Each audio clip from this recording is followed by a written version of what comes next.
छठी मंजिल का रहस्य ये वार्निंग है कि वीडियो अकेले मत देखना। चलिए चलते हैं वीडियो की ओर। दिल्ली के करोल बाग इलाके में एक पुरानी बिल्डिंग थी, सुदर्शन अपार्टमेंट। लोग कहते थे कि इस बिल्डिंग की छठी मंजिल पर कोई नहीं टिक पाता। जो भी वहां रहने आता कुछ ही दिनों में बीमार पड़ जाता या फिर गायब हो जाता। बिल्डिंग दिखने में बिल्कुल सामान्य थी, पर उसमें एक अजीब सी ठंडक और भारीपन हमेशा महसूस होता था। यहां तक कि दिन में भी छठी मंजिल की लाइट अपने आप टिमटिमाती रहती थी। रहस्यमयी किराएदार एक दिन रिया नाम की लड़की वहां रहने आई। वो एक ग्राफिक डिजाइनर थी और उसे सस्ता फ्लैट चाहिए था। मकान मालिक ने कहा, बस ऊपर मत जाना, छठी मंजिल खाली है हमेशा से। रिया हंस दी। उसे भूतों पर विश्वास नहीं था। पहली रात सब ठीक थी, पर दूसरी रात उसने ऊपर से खुरचने की आवाजें सुनी, जैसे कोई फर्श पर कुछ घसीट रहा हो। वो सोचने लगी शायद चूहे होंगे, लेकिन तीसरी रात खुरचने की आवाजों के साथ किसी के धीमे कदमों की आवाज भी आने लगी, धीरे धीरे सीढ़ियों से नीचे उतरते हुए। रिया का दिल तेज धड़कने लगा। उसने दरवाजे की झिर्री से झांका। बिल्डिंग का कॉरिडोर अंधेरे में डूबा था, पर सीढ़ियों पर कोई काले साए जैसा आकार दिखा जो दीवार से चिपक कर रेंगता हुआ नीचे जा रहा था। नकारात्मक ऊर्जा का खेल। अगली सुबह उसने वॉचमैन से पूछा, ऊपर कोई रहता है क्या? वॉचमैन का चेहरा सफेद पड़ गया। उसने धीरे से कहा, 20 साल पहले छठी मंजिल पर एक औरत ने खुद को आग लगा ली थी।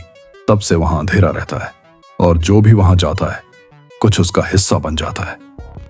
रिया को लगा यह सिर्फ डराने की बात होगी, पर जब वो शाम को काम से लौटी, उसके कमरे की दीवार पर काले धुएं जैसा निशान बना था, जैसे किसी ने हाथ रखकर खींचा हो।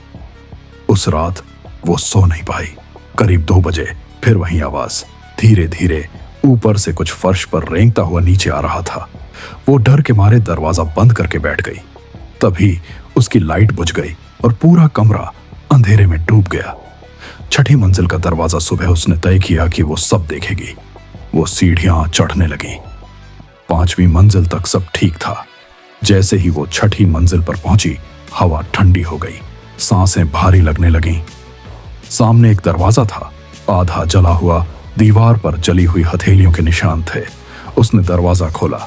अंदर अंधेरा था, पर कमरे के बीच में एक टूटा आईना रखा था। रिया ने मोबाइल की फ्लैशलाइट उस पर डाली। आईने में उसका चेहरा दिखा, पर उसके पीछे एक और चेहरा था, काला, बिना आंखों वाला, बस धुएं जैसा। उसने पीछे मुड़कर देखा, वहां कोई नहीं था, लेकिन आईने में वो साया धीरे धीरे रिया के पास आने लगा। रिया चीखी और भागी, नीचे तक दौड़ी, पर जैसे जैसे वो नीचे आ रही थी, बिल्डिंग का माहौल बदल रहा था। हर फ्लोर पर लाइटें बुझ रही थीं, हवा भारी हो रही थी और उसे लग रहा था कि कोई उसके पीछे पीछे चल रहा है। अंत या शुरुआत? सुबह वॉचमैन ने देखा, रिया का दरवाजा खुला था। अंदर सब सामान वैसे ही रखा था, बस दीवार पर एक ताजा हथेली का निशान था, काला और धुएं से बना हुआ। कहते हैं उस दिन के बाद छठी मंजिल की खिड़की में 2 साए दिखते हैं, एक औरत का और एक लड़की का। और जब रात को हवा चलती है तो किसी की फुसफुसाहट सुनाई देती है, मैं यहां हूं, अब तुम भी यहीं रहो।